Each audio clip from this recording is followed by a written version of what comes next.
Good morning. I'm Karen Lindebrecke, and I serve on the board of DuPage Unitarian Universalist Church. I welcome everyone to our services this morning and welcome visitors to our open and inclusive community of faith.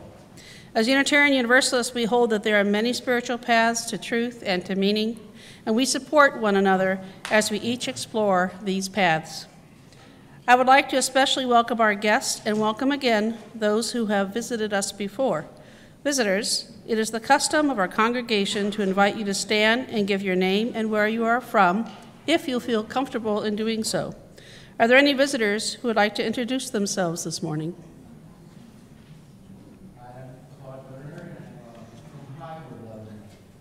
Welcome.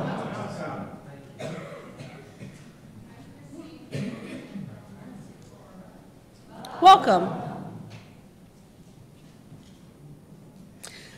Welcome to everyone visiting us today. Please join us after the service for coffee hour. We would love to have a chance to get to know you better.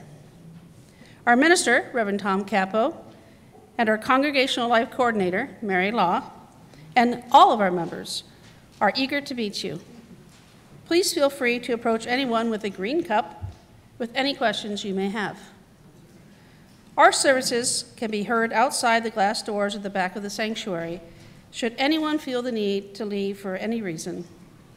There are chairs provided for your convenience. Please refer to the inserts in the order of service for further announcements, and as we begin our service, please silence all electronic devices. Thank you.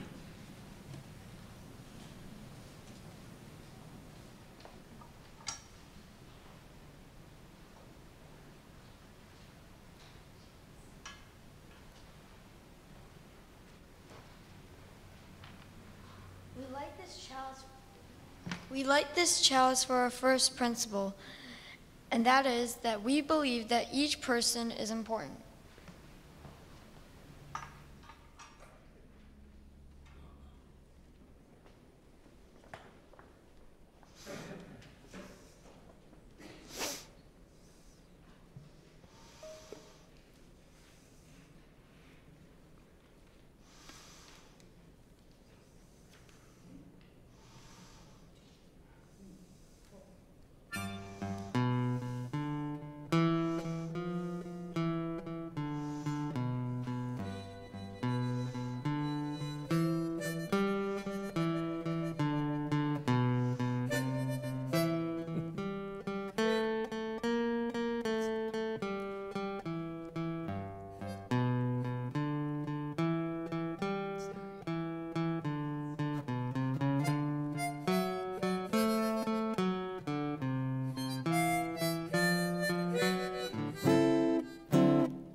Thank you, Dean and Pat.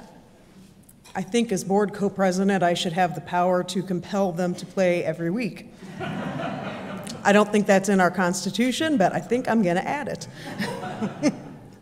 Good morning. I am Julie Resch-Jelloff, and I am the co-president of DuPage Unitarian Universalist Church.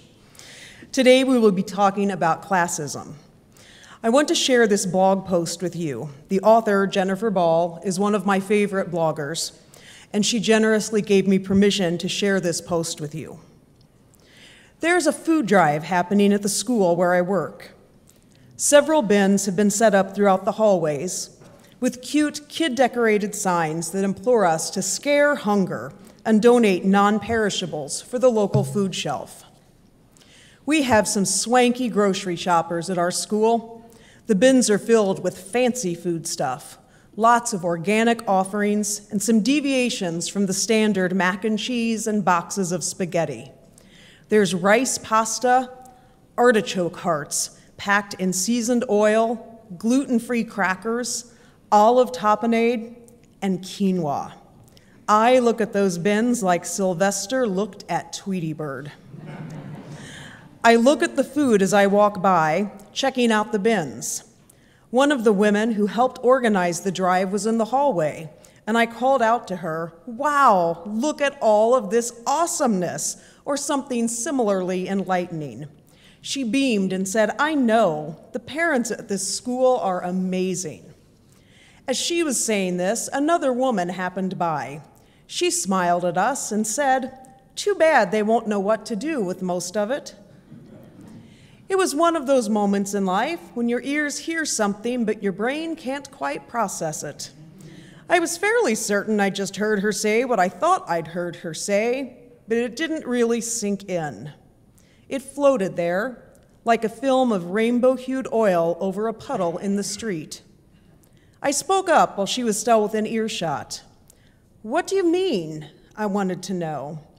I wanted to verify what she said, make sure I hadn't misunderstood. The woman stopped. She turned towards me, one hand holding a couple of manila folders, the other resting lightly on her hip. She was still smiling. "Those people won't know what to do with most of what that is. I mean, really, quinoa?" Yep, I'd heard her correctly. Those people.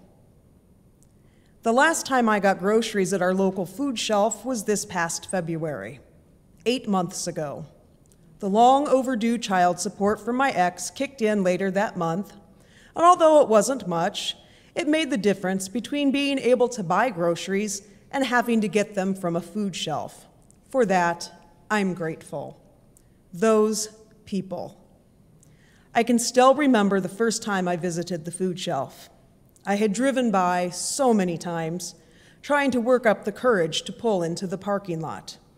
I'd whisper to myself, "Darn it, I can't," and I'd keep driving, home to the barren fridge and the old Mother Hubbard cupboards, until the desperation overshadowed my pride. Those people. Once you get past the hardest part, which is walking through the door, being at the food shelf isn't so bad. I mean, it's not something that inspires one to burst into song and run around high-fiving people, but as far as life experiences go, not so bad. Sure, there's the heat on your cheeks as you fill out the paperwork, giving these strangers your life history, telling them how you got into this pickle, this predicament, telling them what you do for money, how much you have, and how you spend it. But you get used to having hot cheeks. You become accustomed to averting your gaze as to not make too much eye contact. I become, dare I say, comfortable at the food shelf. Those people. I quickly found out that food shelves are a lot like TJ Maxx. It's hit or miss. Some days the shelves are full, and full of really good things. Annie's mac and cheese, organic marinara sauce, fresh vegetables, whole chickens in the freezer, brie from Trader Joe's that's only 2 days past the expiration date, Other days you have to scramble to even get near the required weight of food in your cart. Dented cans of creamed corn. Spoiled produce that even the most resourceful, broke chef couldn't salvage. Individual sleeves of saltine crackers. But beggars can't be choosers, right? Those people. I visited the food shelf a total of 5 times in about 11 months. I only told one friend. I told my kids, and when I did, I expected them to laugh or get angry or be embarrassed. They didn't do any of those things.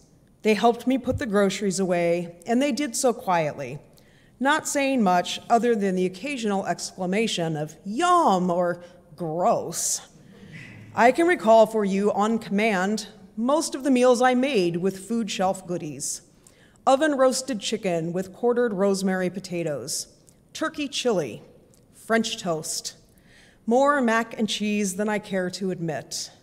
One of my favorites was an organic risotto flavored with mushrooms and olive oil. Those people.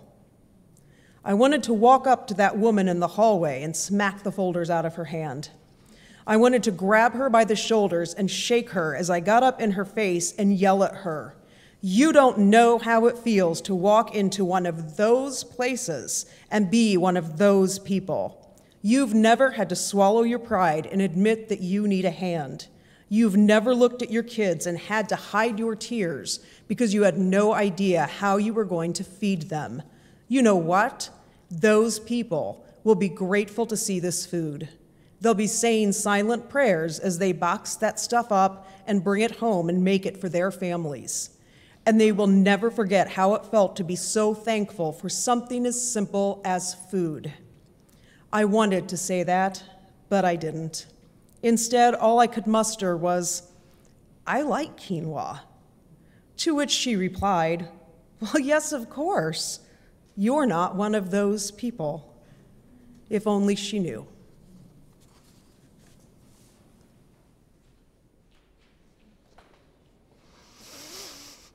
I invite you now to rise in body or spirit and join me in saying our mission statement, which is in your order of service and printed here to your left. And please remain standing for the hymn. We gather as an inclusive community to grow in character, mind, and spirit, and to transform the world toward fairness, love, and compassion. Now let's sing together hymn number 97 in the gray hymnal, "Sometimes I Feel Like a Motherless Child." The words will be projected.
Julie and I switched places today. She's going to be doing her piece a little later in the service. We both had some some thoughts on classism that we wanted to share. I want to start with last week's service. Some of you all may have attended it. In that service, there was a story called The Woman with the Pearls. The story was from Unitarian Universalist minister Reverend Nathan Walker's book, Cultivating Empathy. Nathan wrote about going to this lecture with his partner and getting really good seats because they got there early. Nathan's partner put his coat on his seat and went to the restroom. Nathan continued to sit there. And while his partner was away, a wealthy woman came by, took Nathan's partner's coat, put it on the floor, and sat there, even though Nathan protested. And Nathan didn't just protest, let's just say he didn't treat the woman very nicely. And so the point of the story was that even in difficult situations like that, we need to be aware of empathy and our own moral imagination and how we choose to deal with situations. And so during the service, we were asked to say, how would we have handled that situation? And we got little cards and we thought about how we would handle a difficult situation like that. Well, that very Sunday after the service, 3 different people came up to me and talked to me about that story. You see, they saw the story very differently than was presented by the members of the retreat committee. Their interpretation of the story was not about empathy or moral imagination or even about the financial classism that was it was evident in the story. What they experienced was classism that exists between straight people and gay people. That was prominent for them, and I was taken completely by surprise. I didn't realize that would be the case. So as I started thinking about this service, I looked up classism. And class is really defined as the system of ordering society in which people divide themselves into sets of perceived social or economic status. So there's an issue of power involved. A good example of this is all of us, I think, have experienced when we were in high school. Did you all have cliques in high school? Everybody have cliques in high school? So the nerds, the jocks, the druggies, the preppies, the bullies, they all had kind of power, different power within the social structure of the high school.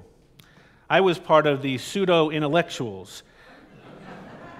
We were smart, but just not that smart. Labels, though, that we give one another create prejudices and can lead us to developing understandings of ourselves and others that are not only not accurate, but may in fact cause harm. For instance, I want to talk about a ceremony that happens in this church and happens in churches across the country, Unitarian Universalist churches across the country, the water communion. In many Unitarian Universalist congregations, the water communion ritual begins the church year. It's our in-gathering service. And back in the day, a long time ago, many Unitarian Universalist churches literally shut down for the summer. They were closed June, July, and August. And people would return in September with their water that they'd collected during the summer vacations and mingle their water in a communal bowl. The ceremony represented kind of a reconnection, our coming back together of our shared lives after being away from one another, and a renewing of a covenant with one another about how we will be in community with one another, how we'll share our lives with one another. The Unitarian Universalist minister Teresa Novak writes, "The worst part of the water communion is when people start sharing where they went on their summer vacations. Oh, I got this water from the River Jordan. Well, think about this. If people have no money, no time off from work, lousy paying jobs, no vacation, no benefits, and they hear someone talk about their world travels in a worship service.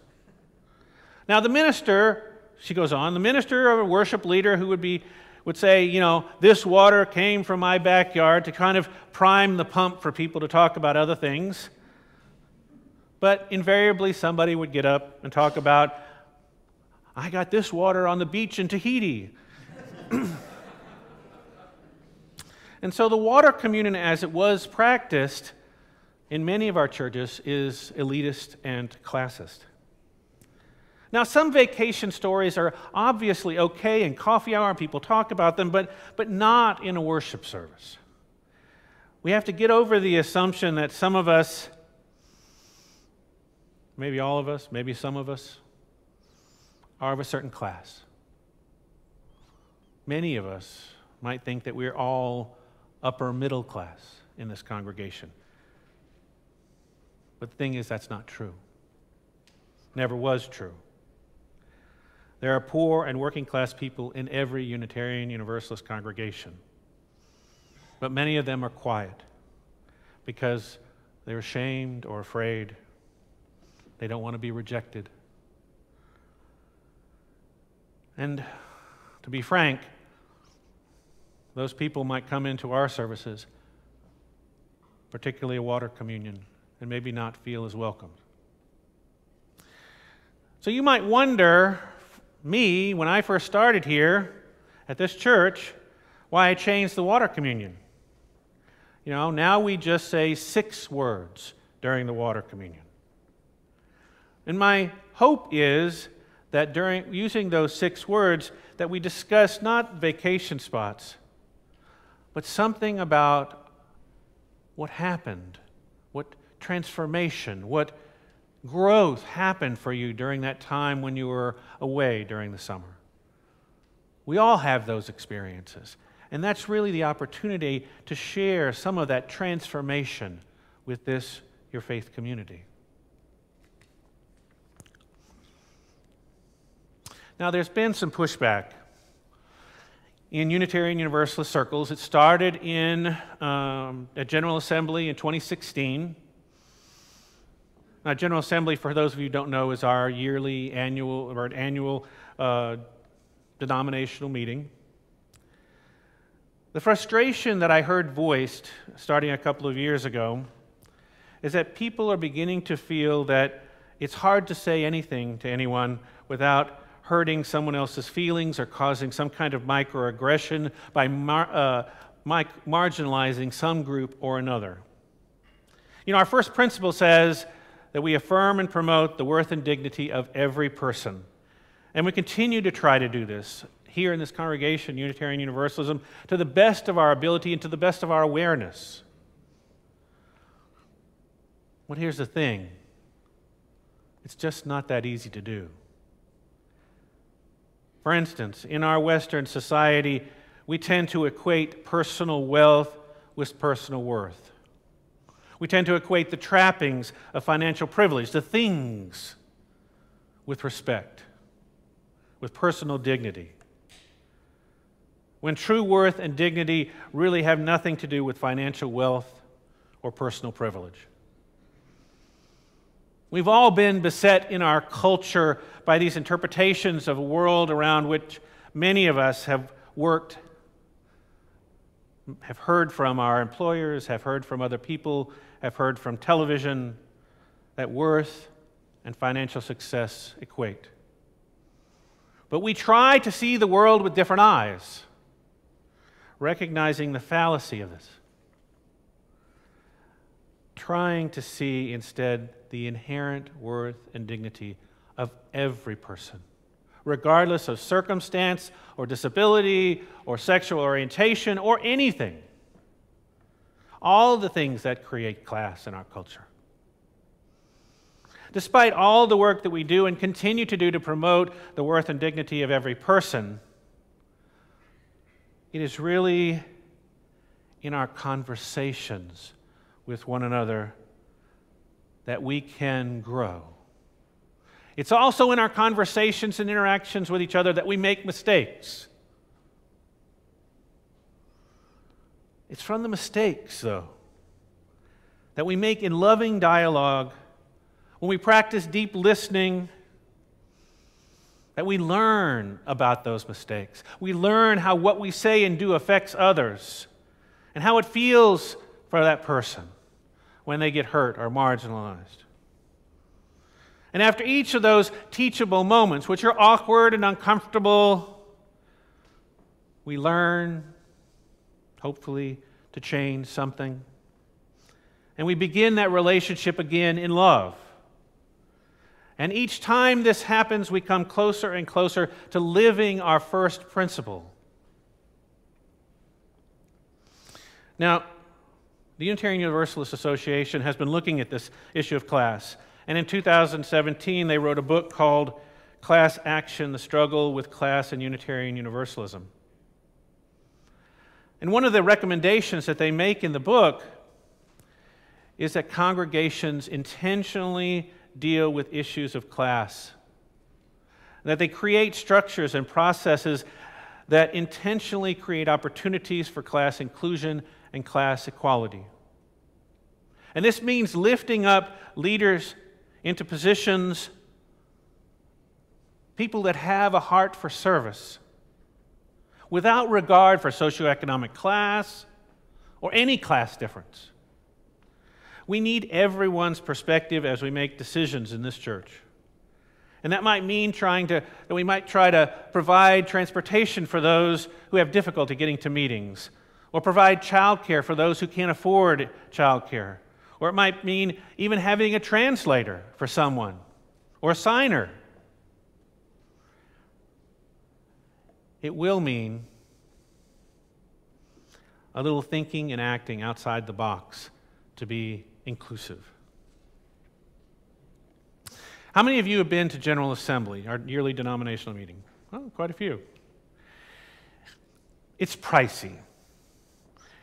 In fact, when you add up travel, registration, food expenses, it's prohibitively expensive for a significant portion of Unitarian Universalists in our country. And because people can afford to attend General Assembly, those who can afford to go are, for the most part, upper middle class. Those who vote on the decisions for our denomination are upper middle class. So as a denomination, we've begun to try to deal with this. In recent years, we use technology now at General Assembly. We have live streaming events. We have off-site delegates. And anybody, actually, any of you can get online and watch. You can ask questions during workshops. You can be in business sessions. And the off-site delegates can propose amendments, can participate in debates, can vote. And it's a great start. I think this is moving us in the right direction. But it's still not enough. There are people in the congregation that don't have computers, don't have internet access, don't have the ability to take time off work during the day, don't have the child care available. If we want to change Unitarian Universalism so that it truly is multicultural, multiracial, welcoming, authentically welcoming to all people who resonate with our 7 principles, then we need structures and processes that intentionally create opportunities for class inclusion and class equality. Not only in our denomination, but in our church as well. One final thing, and perhaps it's the most important thing. When somebody new comes into our church, somebody we don't know nothing about them, invite them. Invite them to be an insider. Invite them to be a member. Invite them to belong to this church. It's a good first step. Author Rachel Macy Stafford wrote, "Let me remember it now, especially now, when the world's collective pain is so deep, so wide, so heavy. There is hope. Because what we can do individually to heal the world's collective pain is quite miraculous.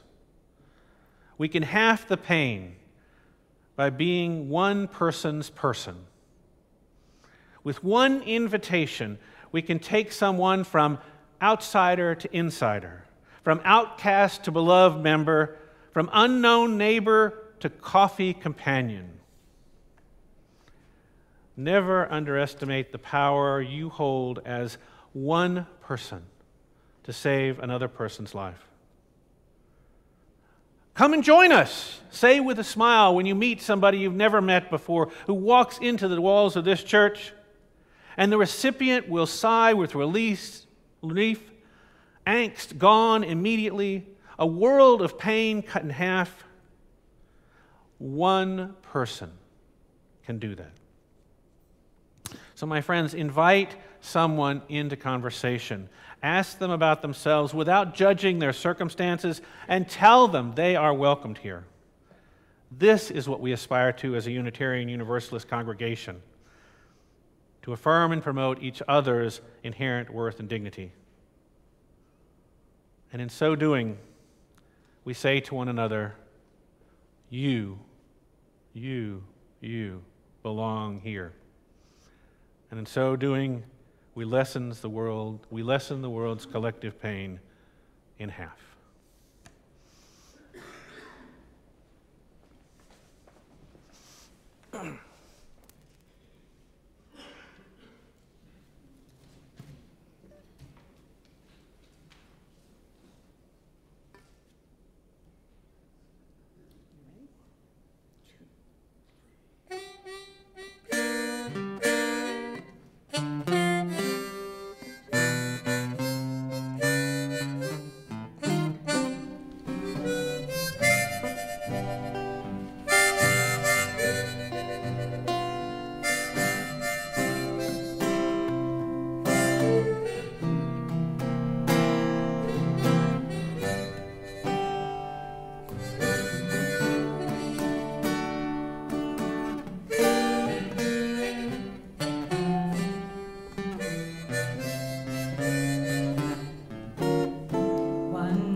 My man done told me that we were through, and now he's gone, but I don't worry. I'm sitting on top of the world.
Life's full of troubles, I've had me a few. When faced with a struggle, didn't know what to do. But life goes on, so I don't worry. I'm sitting on top of the world.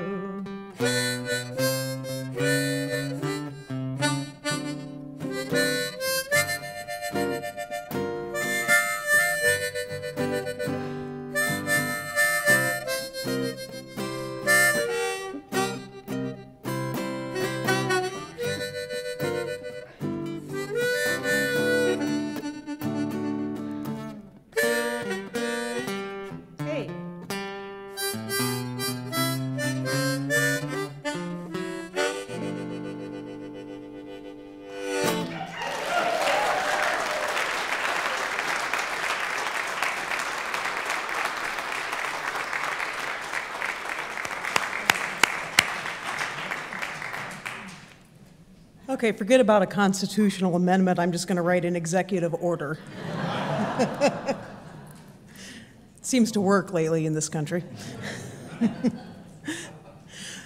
We as a congregation are continually working on being intentionally welcoming. It's one of the things that drew my family to this congregation. We are currently renewing our commitment to being a welcoming congregation for those who identify as LGBTQ. Members of our church community are working on the Accessibility and Inclusion Ministry Task Force, known as AIM, to address improved access and inclusion for all church participants.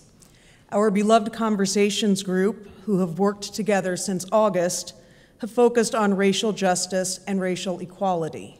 We have an active social justice committee who works on those issues as well. We're intentionally welcoming.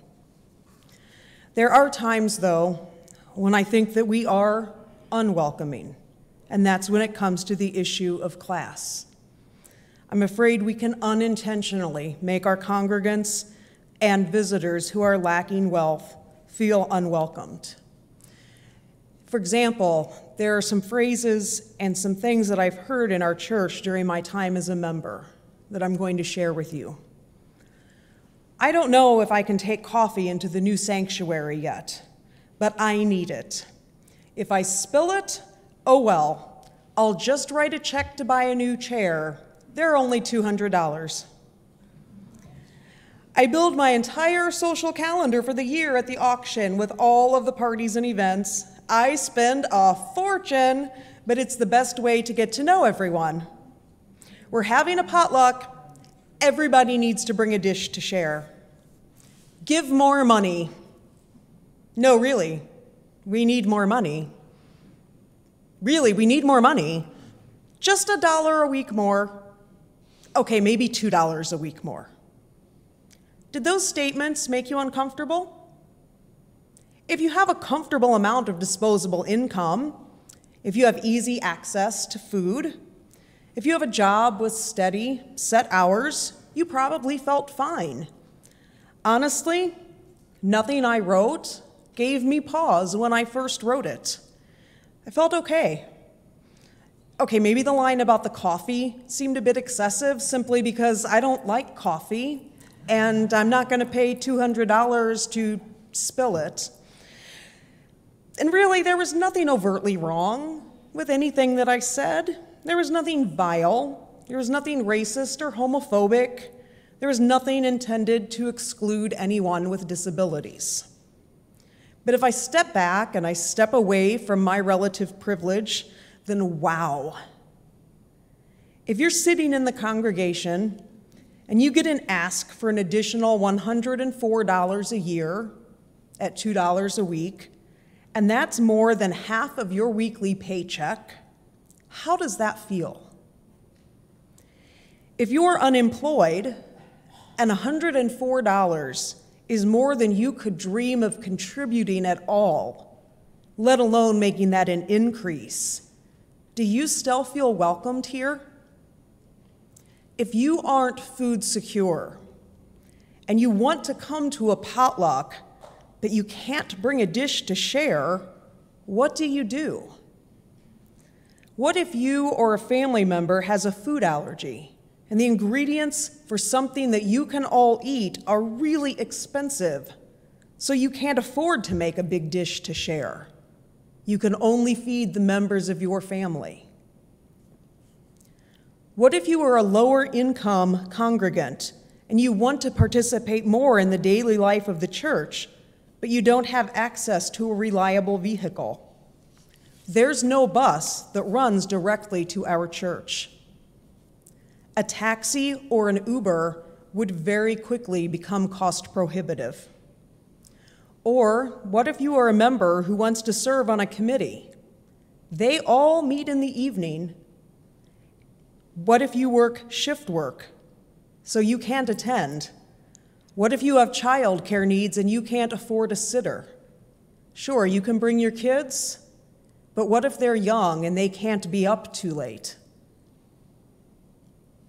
What if coming to church an extra time during the week means that you don't have gas money to make it to your job at the end of the week?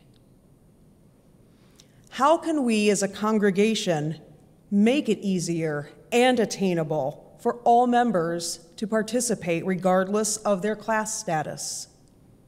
Those are tough questions, and there are no easy answers. Every year at the beginning of the church year, our board has a short retreat because every year we have brought on new members in June. So every year we do this short retreat to set goals and to do get-to-know-you exercises. And this year, the get-to-know-you exercise, at a glance, seemed really simple.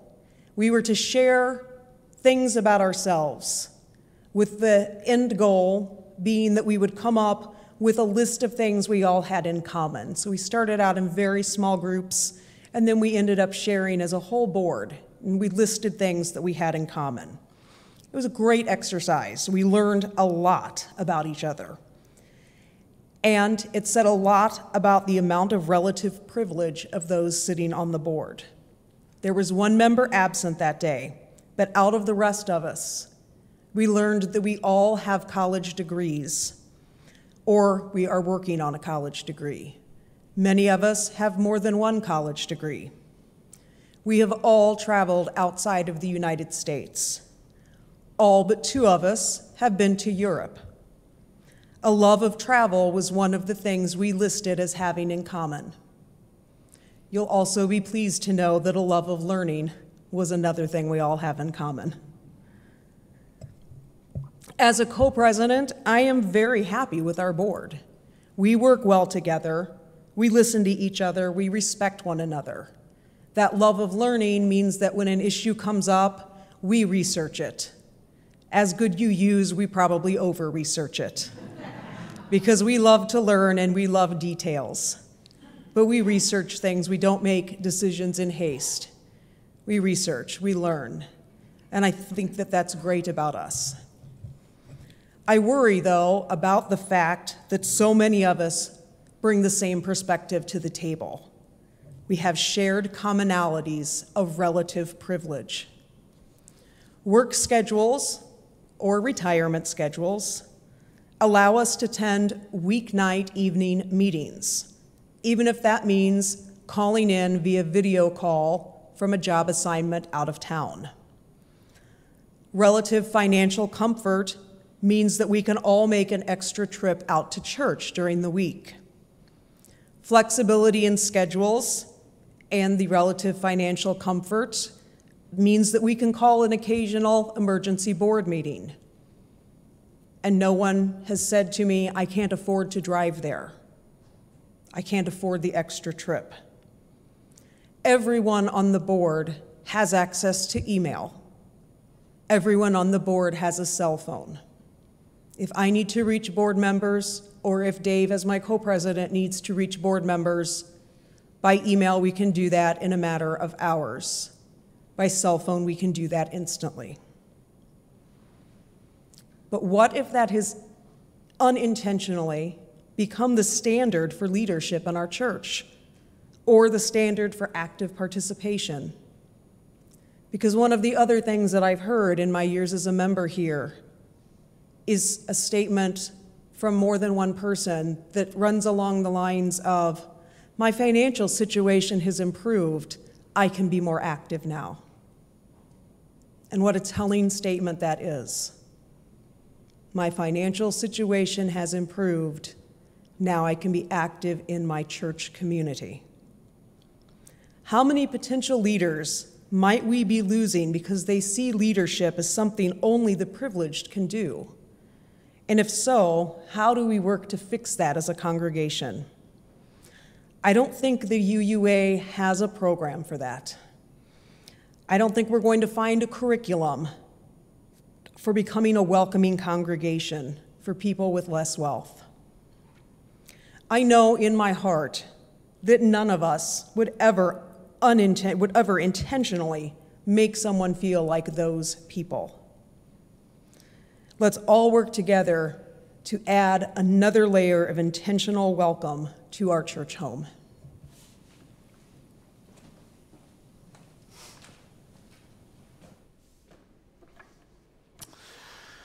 This has been a difficult service in some ways, having to address an issue within the congregation which many of us may be not even aware of. So I wanted to close today with an opportunity to express compassion. compassion for ourselves.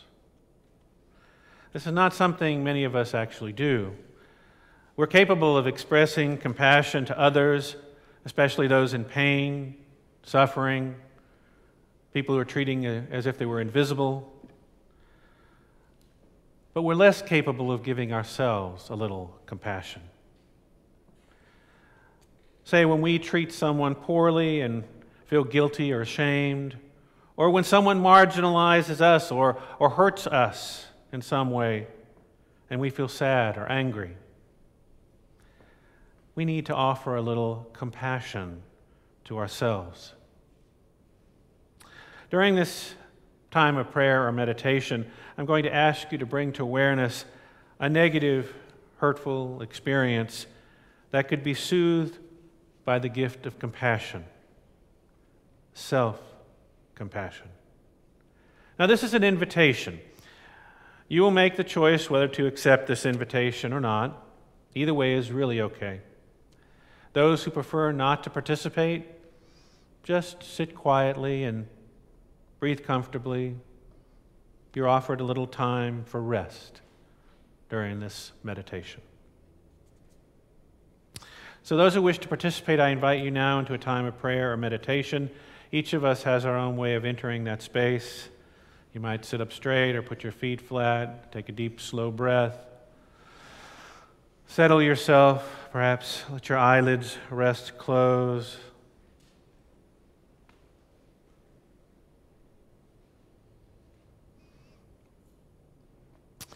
Compassion is both about holding space and positive intention. I invite you now to recall a time when someone offered you compassion, a caring word, a shoulder to cry on, or perhaps they just sat with you and were present with you while you were hurting. Recall how it felt when someone showed you compassion, how their gentle kindness made you feel.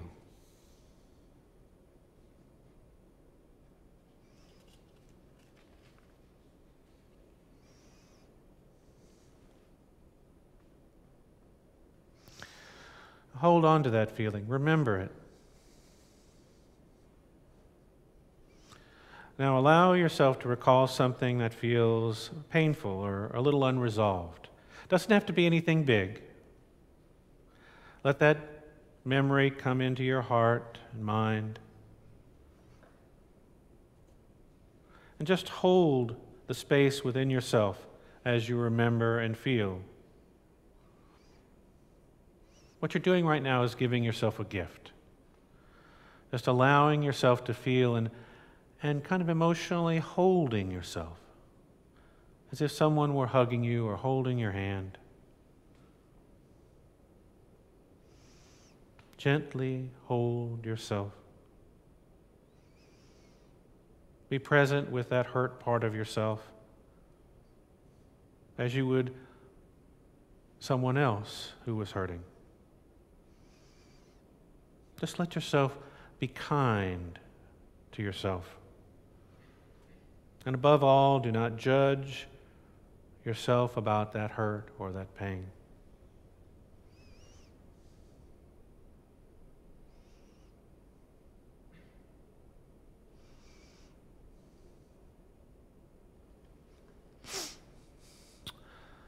When the time seems right, just express a little love for yourself. You might say even to yourself, I love you, or you are loved, or I forgive myself and those that harmed me. Or perhaps, may I feel free from suffering. It doesn't matter what you say, whatever feels right to you, something you may have said to someone else when they were hurting, just to offer a little love and compassion.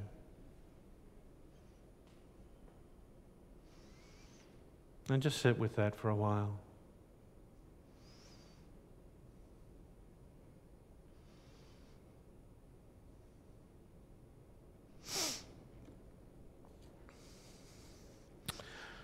You've begun a process of showing compassion to yourself now. I invite you to continue this practice as often as you want or as often as you need. This is now part of you.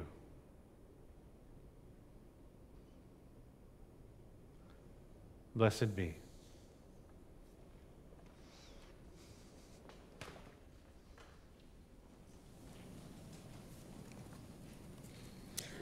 A person has two hands, one for helping him, her, or their self, the other for helping others.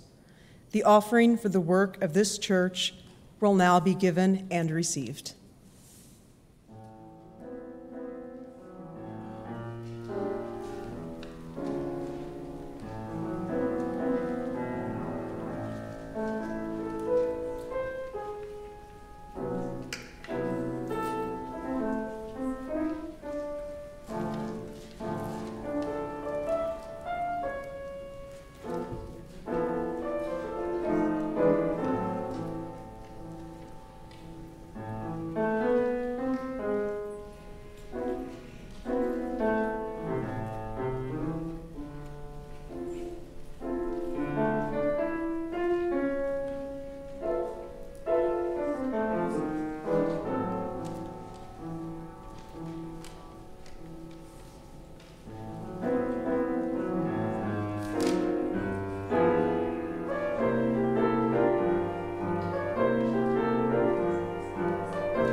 Now it's time for us to extinguish our chalice.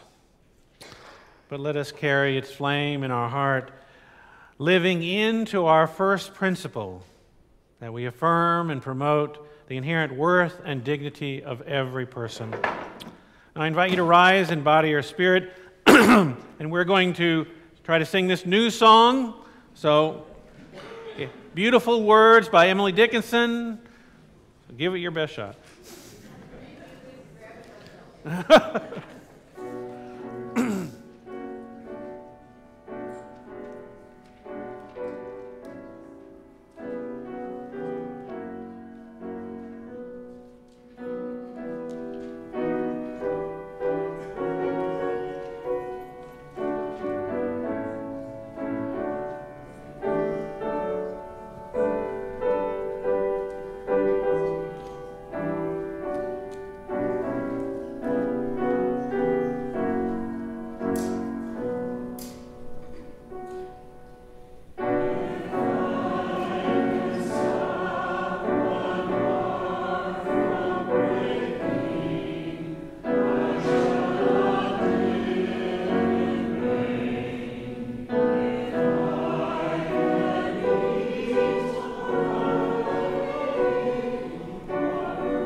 Author Carrie Campicus beautifully described the concept of using people's hurtful actions as opportunities for self-growth. She says, regardless of how anyone treats you, you stand to benefit.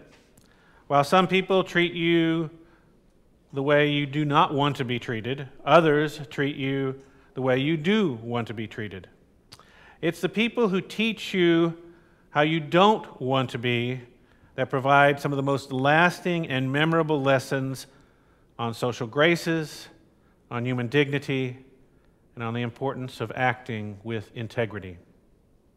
So, my friends, as we leave today, let us go forth embracing the many lessons we have learned in our lifetime, good and not so good, so that we can continue to treat others and ourselves with worth, dignity, and respect.